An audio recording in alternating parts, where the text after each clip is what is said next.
gara-gara COVID ini juga kan ada peraturan-peraturan ya secara internasional, kalau warga negara asing tidak boleh masuk, dan saya juga warga negara Indonesia tidak boleh masuk ke negaranya. Jadi ya untuk saat ini ya kita agak berjarak aja sih. Kebetulan saya waktu itu ada kerjaan 2 bulan di Malaysia dari bulan Desember. Jadi saya udah nggak ketemu istri saya semenjak bulan Desember lah. Nah, Desember itu saya udah, dia lagi ada kerja sana, saya ada di Malaysia. Nah, tadinya Februari mau ke sini, nggak bisa gara-gara COVID ya sampai sekarang. Jadi udah hampir 4 bulan. Udah hampir 4 bulan.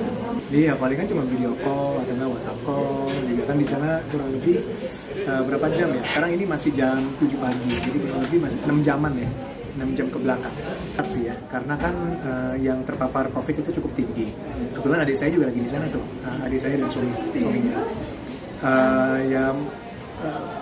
Waktu adik saya cerita, kebetulan kan adik saya di Paris, di ibu kotanya. Kalau misalnya istri saya lagi agak di perkampungannya lah. Jadi kalau di Paris itu mereka ketat sekali. Kalau misalnya kita mau keluar, itu harus buat pernyataan dulu di surat. Nanti dicek pasti sama polisi. Jadi kamu mau ngapain? Saya keluar mau ke supermarket atau saya mau beli obat. Udah, hanya boleh itu aja. Sama boleh misalnya olahraga. Jadi misalnya kita mau lari di kompleks gitu ya. Kita lari sekali di kompleks, udah habis itu harus pulang ke rumah. Jadi minimum kita juga harus ada pernyataan, tulisan pernyataan itu bahwa kita hanya mau lari, mau olahraga, atau mau ke supermarket atau ke toko obat itu saja. Yang lain-lain nggak boleh. Iya, karena kan dia juga bekerja di dunia perfilman ya, jadi ya agak susah. Satu film kan bisa 2,5 bulan, 3 bulan satu proyek kan. Jadi ya kadang-kadang kalau dia lagi ada proyek di Prancis atau di mana gitu ya, kadang-kadang di Prancis, kadang-kadang dia sempat juga di Inggris atau di mana. Jadi ya harus terpisah ya. Saya juga paling kan di sekitar Asia kan, kadang-kadang di Indonesia, di Singapura atau di Malaysia. Jadi ya mau nggak mau ya kita harus adaptasi aja sih dengan apa ya, lifestyle yang seperti ini. Dan nanti gue curhat lama-lama tiba-tiba ada ini lagi nih, kangen ya pasti ya. Atau suami istri kan, pasangan pastinya kan ada apa ya, ada kangennya lah. Kita puasanya itu lebih lama jamnya daripada Indonesia.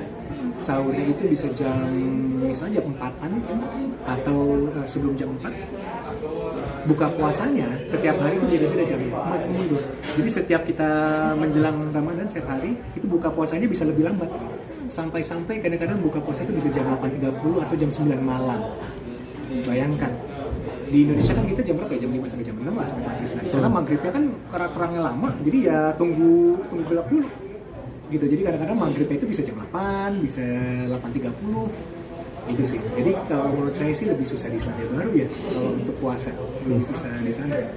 Dengan laparnya itu juga minoritas ya di Selandia Baru, tapi negaranya itu sangat sangat menerima banget gitu. Jadi kalau dulu di masjidnya itu kan komunitas Islam kan ada banyak, ada yang dari Indonesia, ada yang dari Pakistan, ada yang dari Palestina, ada yang dari Arab.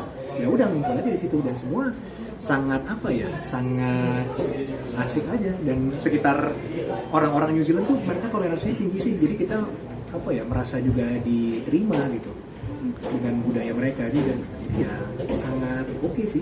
Yang paling membedakan sih kalau menurut saya itu jamnya aja, kita lebih lama puasanya di sana karena terangnya kan lebih lama. Tergantung juga sih, ada banyak sih. Kalau di rumah saya, kebetulan kita kalau di Indonesia, kadang-kadang ibu saya, atau bapak saya, atau saya sendiri, atau adik saya memasak masakan Indonesia. Kalau kita lagi ke masjid, ya mungkin tergantung, misalnya ada masakan yang disajikan ada apa gitu. Tapi rata-rata kalau kita kata keluar Indonesia ya masakan Indonesia sih. Di sana mungkin lebih tenang aja kali ya.